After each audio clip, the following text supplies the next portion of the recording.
வளவன். அத்தியாயம் 12. அனுராதபுரத்தில் இனிமேலும் இருப்பது மிகப்பெரிய ஆபத்தை விளைவித்துவிடும் என்பதை புரிந்து கொண்டார் சோழியவரையன். எப்படியும் தன்னை பற்றிய தேடுதல் வேட்டை விரிவடைந்து தன்னை காட்டிக் கொடுத்துவிடும் என்பதை தெளிவாக உணர்ந்த அவர் இது பற்றி பூங்குழலியிடமும் உமையாளிடமும் பேச ஆரம்பித்தார். இனியும் இங்கிருப்பது ஆபத்தில் முடியும் என தோன்றுகிறது எனக்கு. எதற்காக இப்போது நம்மை தேடுகிறார்கள் என்பதும் புரியவில்லை. இன்று இரவிற்குள் இங்கிருந்து நகர்ந்தாக வேண்டும். எங்கு செல்வது நமக்கு பாதுகாப்பானது என்பதை மட்டும் யோசியுங்கள் என்றார் சோழியவரையன். எதற்காக இத்தனை காலம் தவமாய் தவம் இருந்தோமோ அது முடியவில்லையே அண்ணா. அவருடைய ஆசை இன்னும் நிறைவேறவில்லைதானே அண்ணா கேட்டாள் உமையாள். விரைவில் நிறைவேறும் தங்கையே. அதற்கான பணிகளை ஆரம்பித்தாகிவிட்டது. வளவன் அதனை நிறைவேற்றுவான். பொலனறுவாவில் அதற்கான அடித்தளத்தையும் போட்டாகிவிட்டது என்றார் சோழியவரையன். தனியே அவனை அங்கு விட்டுவிட்டு வந்திருக்கிறீர்களே, அவனையும் அழைத்து கொண்டு சென்று விடுவோம் கேட்டாள் பூங்குழலி. இல்லை இல்லை, இனிமேல் அது முடியாது. அங்கும் நம்மை தேட ஆரம்பித்திருப்பார்கள். அது மட்டும் அல்ல, அங்கு சேந்தன் இருக்கிறான். எப்படியும் வளவனை பாதுகாத்து விடுவான். இப்போது நாம் அங்கு செல்வது வளவன் யாரென நாமே காட்டி கொடுப்பது போல் ஆகிவிடும். அதனால் தகுந்த காலம் வரும்போது அவனை சந்திப்போம் என்றார் சோழியவரையன். எங்கு செல்வதாக எண்ணம் உங்களுக்கு? ஏதாவது எண்ணம் உள்ளுக்குள் உண்டா என்று கேட்டாள் பூங்குழலி. அதை கேட்டுத்தான் இந்த பேச்சையே ஆரம்பித்தேன் நான் என்று கூறி புன்னகைத்தார் சோழியவரையன். எப்படி உங்களால் இந்த நேரத்திலும் சிரிக்க முடிகிறது என்று கேட்டாள் குழலி. இப்போதைக்கு வருத்தப்படுவதால் எந்த பயனும் இல்லை என்பதால் சிரிக்கிறேன், அவ்வளவுதான். ரோகண காடுகளின் மைய பகுதிக்கு நகர்ந்து விடலாமா என ஒரு யோசனை உண்டு. முன்பு கிள்ளியோடு இருந்த சில வீரர்கள் அப்படையில் சேர விரும்பாது அங்கே ஒரு குழுவாக இருக்கிறார்கள் என்றார் சோழியவரையன். நல்ல யோசனைதான். ஆனால் அதைவிட சத்தமே இன்றி சோழ தேசத்தின் ஏதோ ஒரு ஊரின் பக்கம் ஒதுங்கிவிடலாம் என்று கூட தோன்றுகிறது. நம் தேசம், நம் மண் வாசம் உணர மனம் ஏங்குகிறது என்றால் உமையால் ஏக்கத்தோடு. அதைத்தான் சோழ மன்னரும் எதிர்பார்க்கிறார். என்னை சோழத்தில் வைத்து சந்திப்பதை தான் அவரும் விரும்புகிறார் போலும். ஆனால் ஏனாதி கிள்ளி இழந்ததை மீட்காமல் சோழ தேசம் திரும்பேன் என்று சபதமிட்டு விட்டேனே, அது ஒன்றுதான் என்னை தடுக்கிறது என்றார் சோழியவரையன் வேதனையோடு. நாம் அங்கிருப்பது சோழ மன்னருக்கு தெரிந்தால்தானே இங்கு இருந்ததை போன்றே அடையாளம் மறைத்து கொண்டு இருக்கலாமே கேட்ட உமையாளை பார்த்தார் சோழியவரையன். அது அத்தனை எளிதென்று எண்ணிவிட்டாயா நீ? நாம் அங்குதான் வருவோம் என்று எதிர்பார்த்து காத்திருப்பார் சோழ மன்னர். சோழத்தின் அத்தனை வாயில்களிலும் நமக்கான வலை விரிக்கப்பட்டிருக்கும். எதற்காக இத்தனை காலம் கழித்து நம்மை பற்றிய இப்படி ஒரு அக்கறையோ கேட்டாள் உமையாள். எல்லாவற்றிற்கும் ஏதோ ஒரு காரணம் நிச்சயம் இருக்கும். அது என்னவென்று தெரியாத வரை குழப்பிக் கொண்டு இருக்க வேண்டியதுதான். அதை விடுங்கள். இப்போதைக்கு நாம் இங்கிருந்து நகர வேண்டியதுதான். வனங்களின் ஊடே இருக்கும் வாய்க்கால்கள் வழியாகவே பயணிக்கலாம். முதலில் மிகவும் அவசியமான பொருட்களை மட்டும் எடுத்து வைத்துக் கொள்ளுங்கள். மிக முக்கியமாக வளவனுடைய எந்த ஒரு அடையாளமும் இல்லாதவாறு பார்த்து கொள்ளுங்கள். நாளை ஈழத்து வீரர்கள் இங்கு வந்து தேடினாலும் உருப்படியாக எதுவுமே சிக்கிவிடக்கூடாது அவர்களின் கையில் என்று சோழியவரையன் கூறியதும் அடுத்தடுத்த வேலைகளில் மும்முரமாயினர் மற்ற இருவரும். இரவோடு இரவாக ஒரு கொல்லர் குடும்பமே காணவில்லை என்ற தகவல் அனுராதபுரம் முழுவதும் 2வது நாளிலேயே பரவ ஆரம்பித்தது. விஷயம் அரசவைக்கு வரை வந்துவிட தீவிரமாக விசாரிக்க சொன்னான் விஜயபாகு. யார் இந்த கொல்லன்? எங்கிருந்து வந்தவனாம்? எப்போது வந்தான் இங்கு? பூர்வீகம் என்ன? நடவடிக்கைகள் எப்படி என்பதையெல்லாம் வீரர்கள் ஒவ்வொன்றாக சேகரிக்க ஆரம்பிக்க ஊர் அமர்க்களப்பட்டது. அரசே, நாம் பொலனறுவா நகரை கைப்பற்றிய பிறகுதான் அந்த கொல்லன் குடும்பம் இங்கே வந்துள்ளது என்கிறார்கள் ஊர் பெரியவர்கள்.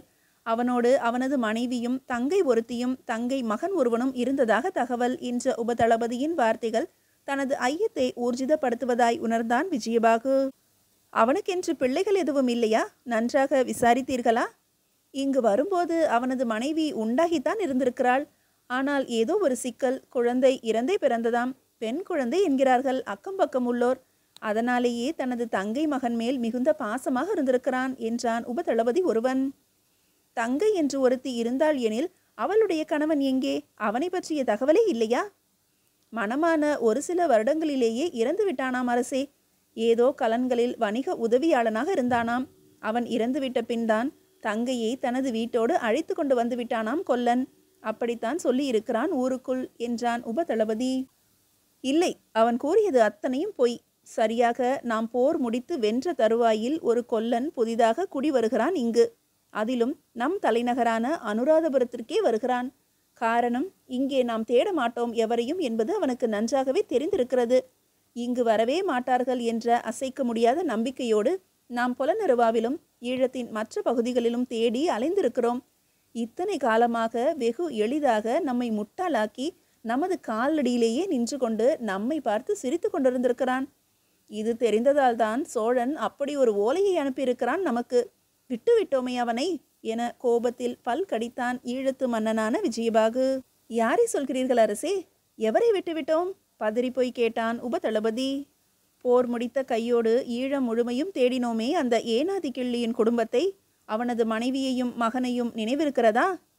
ஆம் அரசே, தேடினோம், அகப்படவே இல்லையே நம்மிடம். எப்படி அகப்படுவார்கள்? இங்கே அனுராதபுரத்திலே அந்த கொல்லனின் தங்கையாகவும் தங்கை மகனாகவும் இருப்பவர்கள் அங்கே எப்படி சிக்குவார்கள் நம்மிடம்? ஏமாந்து விட்டோம் நாம் என தரையில் கால் உதைத்து கோபத்தை வெளிப்படுத்தினான் விஜயபாகு. எனில் அந்த கொல்லன்தான் என உபதளபதி முடிக்கும் முன்பு, ஆம், அவனேதான். சோழ தேசத்தின் அன்றைய முதன்மை தளபதியான சோழியவரையன்தான். ஈழம் வந்திருக்கிறான் படைகளோடு. அதற்குள் நாம் கைப்பற்றி விட்டோம். இனி மோதுவதில் பயனேதும் இல்லை என்பதை புரிந்து கொண்டு அவசியமின்றி வீண் சேதம் எதற்கு என்று தன் படைகளை மட்டும் திருப்பி அனுப்பியிருக்கிறான். எதற்காக இவன் மட்டும் ஈழத்தில் நுழைந்தான் என்ற கேள்வி வெகு நாட்களாக திணறடித்து கொண்டிருந்தது இல்லையா நம்மை? அதற்கான பதில்தான் இது. ஏனாதி கிள்ளியின் குடும்பத்தினரை ஏதாவது செய்து விடுவோமோ நாம் என்று எண்ணி சத்தமின்றி உள்ளே நுழைந்து சுத்தமாக முடித்திருக்கிறான் தன் காரியத்தை. நமது தலைநகரிலேயே நம்மோடே தங்கி இருந்திருக்கிறான். சிக்கி விடுவோம் என்று அறிந்தவுடன் தப்பிவிட்டான். நமது ஒற்றர் படையின் திறமையை சோழத்தின் ஒரு தளபதி சந்தி சிரிக்க வைத்துவிட்டு போயிருக்கிறான் என வார்த்தைகளில் அனல் கக்கி கொண்டிருந்தான் விஜயபாகு. கவலைப்பட வேண்டாம் அரசே, வெகு தூரம் சென்றிருக்க முடியாது, பிடித்து விடலாம் என்றான் உபதளபதி. அதை கேட்டு சிரித்தான் விஜயபாகு. கண் எதிரில் இருந்தவனையே கண்டுபிடிக்க இயலவில்லை நம்மால். எங்கிருக்கிறான் என்று தெரியாதவனை பிடித்துவிடப் போகிறோமா? என் கவலை அதுவல்ல. நம்மிடமிருந்து தப்பி சோழத்திற்குள் நுழைந்து விட்டால் சிரிப்பான் நம்மை பார்த்து குலோத்துங்கன். தகவல் கொடுத்தும் தவறவிட்டாயே என ஏளனம் பேசுவான். நிச்சயமாக அதற்கும் ஒரு ஓலை அனுப்புவான் என்றான் விஜயபாகு வேதனையோடு. அப்படி ஒரு காலம் நடக்காது அரசே. இப்போதே ஈழத்திலிருந்து வெளியே செல்லும் எல்லா வழிகளிலும் கண்காணிப்பை தீவிரப்படுத்துவோம். சோழனுக்கு மறு ஓலை எழுதும் வாய்ப்பை தராது ஒழிப்போம் என உபதளபதி வேகமாக கூறிக்கொண்டிருந்த அதே நேரத்தில், அரசே, சோழ தேசத்திலிருந்து மறுபடியும் ஒரு ஓலை வந்துள்ளது என்ற வார்த்தைகளோடு வந்து நின்றான் வாயிற்காவலன். இடி விழுந்தார் போல உணர்ந்தான் விஜயபாகு. அருகில் இருந்த உபதளபதியோ வாயடைத்து போய் நின்றான். அவனையே பார்த்தான் விஜயபாகு. கவலைப்படாதீர் உபதளபதியாரே, சோழியவரையன் நம்மிடமிருந்து தப்பிச் சென்று 2 தினங்கள் தான் ஆகிறது. அதற்குள் சோழம் சென்றிருக்கவே இயலாது. எனவே இவ்வோலை சுமந்து கொண்டிருக்கும் விஷயம் அதுவாக இருக்க முடியாது என்றவன் அந்த ஓலையினை கொண்டு வந்த வாயிற்காவலனை நோக்கி கை நீட்ட அதை பணிவாக நீட்டினான் அவன். நமது ஓலை நாயகத்தார் எங்கே? அவரல்லவா வந்திருக்க வேண்டும் இப்போது? கோபமாக கேட்டான் விஜயபாகு. முதலில் அவரிடம்தான் சென்றேன். நமது அமைச்சர்தான் முதலில் தங்களிடம் விரைந்து சென்று ஒப்படைக்கும்படி கூறினார் என்றான் வந்த வீரன். இதில் இருக்கும் விஷயம் அமைச்சருக்கு தெரியுமா? இல்லை அரசே, தங்களுக்கு முன்பு வேறு எவரும் இதனை பிரிக்கவோ படிக்கவோ கூடாது என்பது அமைச்சரின் உத்தரவு. நல்லது, நீ போகலாம் என்ற விஜயபாகு வாங்கிய ஓலையை பார்த்தான். பிரிக்க துவங்கியவன் சட்டென்று நிமிர்ந்தான். உபதளபதியை நோக்கினான். நம் தளபதியார் புலனறுவாதானே சென்றுள்ளார். உடனே இங்கு அவரை வரச் சொன்னதாக தகவல் அனுப்புங்கள். அவசர அழைப்பு என தகவல் அனுப்புங்கள். நீங்கள் போகலாம் என அவசரமாக உத்தரவிட அங்கிருந்து சென்றான் உபதளபதி. அவன் வாயிலை கடக்கும் முன்பே எதிரில் வேகமாக உள்ளே நுழைந்தனர் அமைச்சரும் ஓலை நாயகமும். வணக்கம் அரசே என இருவரும் ஒரே நேரத்தில் வணங்கி விஜயபாகுவை நெருங்கினர். இன்னும் ஓலையை படிக்கவில்லையா அரசே? கேட்டார் அமைச்சர். எப்படியும் நீங்கள் வருவீர்கள் என்பது தெரியும். ஓலை கொடுக்க போகும் அதிர்ச்சியை ஒன்றாக சேர்ந்து அனுபவிக்கலாம் என்பதற்காக காத்திருந்தேன். படியுங்கள் என ஓலை நாயகத்திடம் அந்த ஓலையை நீட்ட அதை வாங்கி பிரித்து படித்தார் அவர். படிக்கும் போதே அவரது முகம் மாறுவதையும் அவர் தடுமாறுவதையும் புரிந்து கொண்டான் விஜயபாகு. சொல்லுங்கள், என்ன தகவல் அளித்திருக்கிறான் நம் இனிய எதிரி? புன்னகையோடு கேட்டான் விஜயபாகு. இரு நாடுகளின் உறவை மேம்படுத்த நட்புக்கரம் நீட்டி பரிசு பொருட்களோடு ஒரு தூதுக்குழுவை அனுப்புகிறாராம் சோழ மன்னர். இந்த விஷயத்தை தான் தகவலாக அனுப்பியுள்ளார் என ஓலை நாயகத்தார் கூற பலமாக சிரித்தான் விஜயபாகு. வாய்விட்டு சிரித்தானே தவிர கண்களில் கோப வெறி குறையவே இல்லை அவனுக்கு. என்ன அரசு இதே? இவன் எதற்கு இப்போது தூதுக்குழுவை அனுப்புகிறான் நமக்கு? நாம் எதுவும் போர் பிரகடனம் செய்யவில்லையே கேட்டார் அமைச்சர். நாம் செய்யவில்லை, அதனால்தான் அவனே துவக்குகிறான் அதற்கான ஆரம்ப வேலையை. சாளுக்கியர் குழு நம்மை சந்திக்க வருகிறது என்பதை எப்படியோ தெரிந்து கொண்டிருக்கிறான். அதற்கான பதிலாக இந்த ஓலையை அனுப்பியிருக்கிறான் என்றான் விஜயபாகு. தூதுக்குழு வந்து என்ன செய்ய போகிறது இங்கு கேட்டார் அமைச்சர். அவர்கள் ஒன்றும் செய்ய போவதில்லை. அதே போல நம்மையும் எதுவும் செய்ய வேண்டாம் என எச்சரிக்கிறான் குலோத்துங்கன். சாளுக்கிய தூதுக்குழுவை சந்திக்காதே என மறைமுகமாக கூறியிருக்கிறான் நமக்கு என்றார் விஜயபாகு. அதை முடிவு செய்ய சோழனுக்கு எவர் அதிகாரம் கொடுத்தது வேகமாக கேட்டார் அமைச்சர். அதிகாரம் என்பது கொடுக்கப்படுவது மட்டுமல்ல, சில சமயங்களில் எடுத்து கொள்ளப்படுவதும் கூட அமைச்சரே என்று கூறி சிரித்தான் விஜயபாகு. எனில் வந்திருக்கும் சாளுக்கிய தூதுக்குழுவிற்கு என்ன பதில் அரசே? அவர்களை தாங்கள் சந்திக்கப் போவதில்லையா? நம்மை நாடி வந்தவரை சந்திக்காமல் அனுப்புவது முறையாகாதே அமைச்சரே. அதற்காகவே சந்திப்போம். அது மட்டுமல்ல, இவர்களைத்தான் முதலில் சந்தித்தோம் என்பதை சோழனுக்கும் தெரியப்படுத்துவோம்.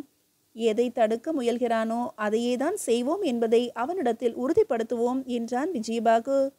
கன நேரத்தில் அவனது முகத்தில் தோன்றி மறைந்த கொடூரத்தை கவனித்து குறித்து கொண்டார் அமைச்சர். எனில் சோழத்திலிருந்து வரும் தூதுக்குழுவை திருப்பி அனுப்பிவிடுவீர்களா? அதுவும் முறையாக இருக்காதே அமைச்சரே. அவர்களையும் சந்திப்போம். நமக்காக விலை உயர்ந்த பரிசு பொருட்களெல்லாம் வேறு கொண்டு வருகிறார்களாமே. சந்திக்காவிடில் அவர்களுக்கு சற்று ஏமாற்றமாக இருக்காதா? பாவம், சோழன் வேறு நம்முடைய பதிலுக்காக காத்து கொண்டிருப்பானே என்று கூறி சிரித்த விஜயபாகுவின் மனதில் ஏதோ ஒரு திட்டம் ஒளிந்துள்ளதை புரிந்து கொண்டார் அமைச்சர். விஜயபாகுவின் இந்த சிரிப்பு வெகு காலத்திற்கு நீடிக்குமா என்ற கேள்வியோடு காலம் நகர விதி சிரிக்க ஆரம்பித்தது இப்போது. மீதியை அடுத்த அத்தியாயத்தில் காணலாம்.